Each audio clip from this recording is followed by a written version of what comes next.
Welcome back, everybody. Today I'm going to be comparing Leonard and Gabe Perreault, two players from America who put up some crazy good numbers in the USDP this season. If you're all about the draft class and hockey content, then this is the place to be, so be sure to subscribe and to leave a like. Leonard comes with better size compared to Perreault. Leonard is 6 foot and he's 190 pounds. And Perreault, he is 5'11", and he's about 165 pounds. Leonard shoots right, and Perreault shoots left. Perreault likes playing on the right wing, and Leonard, he's a pretty versatile forward. He did spend the season on the wing, but I really do see this player becoming a center. Leonard put up 94 points in 57 games played. He had 51 goals. Perreault, he even popped off more. He had 132 points in 63 games played, also surpassing that 50-goal total, hitting 53. Leonard is a more so sure thing. I think he's really going to go in the top 10. And then with Perreault, he is more so all over the board. I think a safe bet would be saying he's going to go somewhere around 15 to 25th overall. So how does a player possibly get left out of the top 10 when they put up more than 130 points? Let's find out. Perreault leans on his elite offensive ability. This guy is going to be a pretty good goal scorer who's going to be able to score in numerous ways. He's got a good shot. The accuracy is there. He's got a reliable one-timer. Just in many different ways, he gets the job done. He's good at going in front of the net and just finding all sorts of goals that are available, putting himself in good scoring positions. His shot comes with a ton of power, the wrister, the slap shot. They're both really good, really effective. He's going to be able to score in so many different ways. You know, he's going to be able to snipe, but he's also going to be able to move on in, dangle, and score in flashy ways. Perreault is the kind of guy who could make a living just with his offensive ability alone. He's going to be able to thrive on the power play, and he just drops your jaw all the time with the impressive, flashy dangles that he pulls off all the time. This guy has some really great hands. Perreault always seems to have a trick up his sleeve, just some sort of swagger that he has that is really magical when he has the puck. Just the way he moves, it really does impress you all the time. Now, Perreault is a good goal scorer, but I would say that Leonard will be even better. I would throw him into that elite category. He's just an elite shooter. He has a thrilling release and amazing accuracy. Just a total rifle of a shot. Leonard is going to be a big-time goal scorer. He can be really deceptive with his shooting. And just at the NHL level, I see him being a guy who will consistently be able to put up 30-goal seasons.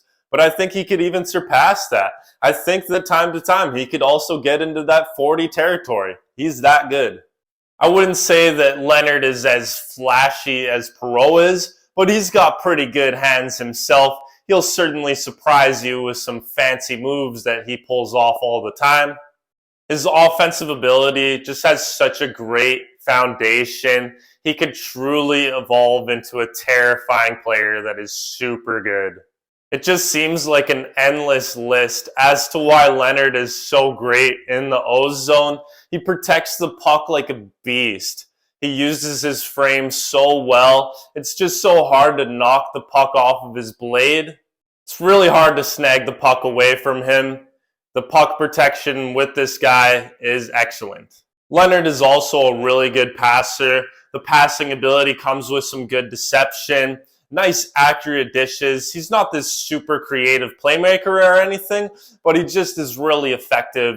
Leonard will be a big-time contributor in the offensive zone, just such an effective passer. But it's not just in the O zone, it's all over the ice. I love how calm he is in the defensive zone. He's really fantastic with transition, just an effective passer all over the ice. Perreault will be a much better playmaker. It's simply elite, just good patience, highly creative, slows the play down. He has this amazing vision. He does a good job reading the ice, and he has great hockey IQ.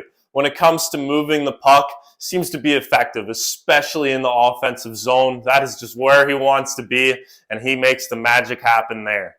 He has what it takes to be a total dual threat in the offensive zone, a solid goal scorer, but an even better playmaker. Unfortunately, from here, Perreault's scouting report is going to go a little downhill, and now we're going to focus on his skating ability. And it is quite raw, and it is something that holds him back, and it is probably one of the bigger holes in his game. If he's going to want to be able to be that much better, then he's going to have to pick it up in the skating department. His skating ability is really under construction. He can be quite sluggish. The edge work isn't very impressive. The initial stride needs to get better. The overall speed isn't very fantastic. I mean, he's all right once he starts to pick up the speed, but the acceleration could be way better. He struggles to keep up with other players, and this hurts him in so many different ways. It causes him to be an ineffective back checker. It makes him not all too great when it comes to forechecking. Just so many different reasons why this skating ability hurts him. We know that Perreault is such a pro when it comes to being so great in the offensive zone. He has the talent. He has like all of the talent in the world when it comes to goal scoring and the playmaking ability, but his skating, if that could improve, then just imagine how much better he would be. And I mean, if he was a better skater, then I really do think he would be closer to being like a lock for a top 10 selection in this upcoming draft. Another thing that hurts Perreault is he does not have this two-way ability. You're never going to see the day where he's this defensive stud. He isn't a physical player whatsoever. He just doesn't seem very engaged with using his body, and like his frame's okay. I would like to see him be better here, but just realistically, he's just not that great in the defensive zone. His positioning is rather weak. There is some signs of life here. I will give him one thing. He's really good with his stick. Like, he's known to pick some pockets. He's good at stealing the puck time to time. And this kind of combines with his skating ability as well. If he could be faster, a better skater in general, then maybe this will help him in many other ways in his game.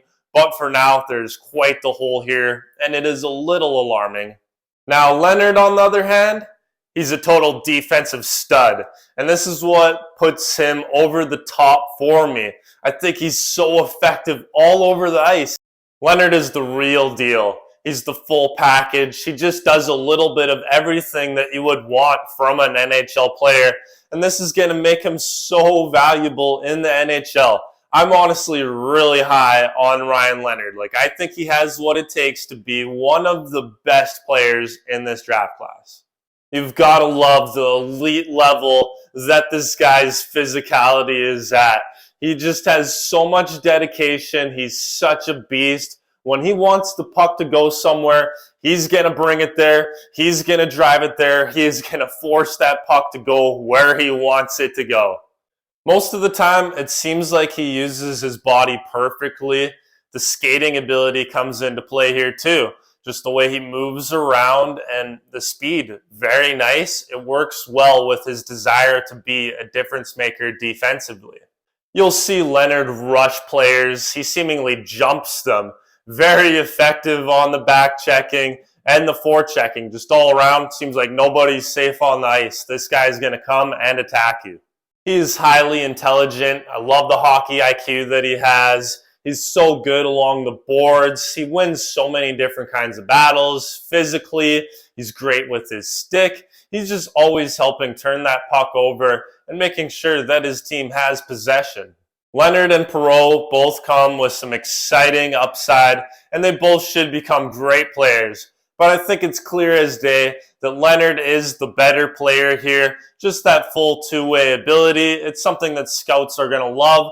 Though Perreault's offensive ability sure is exciting and it's going to be elite, but there's also so much with his game that needs work. So I think that's the big difference here. So where do you see Ryan Leonard being drafted in this upcoming draft class? And as for Perreault, where do you see him going? Because he is all over the board. Do you think he has a case to slide into the top 10, maybe more so in the top 15? Or is he really going to go somewhere around in the 20s? The support is greatly appreciated. My personal goal is to hit 1,000 subscribers by the end of 2023. If you're new here, then be sure to subscribe. I'm going to be creating all sorts of hockey content this summer, and you're not going to want to miss it. Thank you for tuning in today, and I will see you all next time.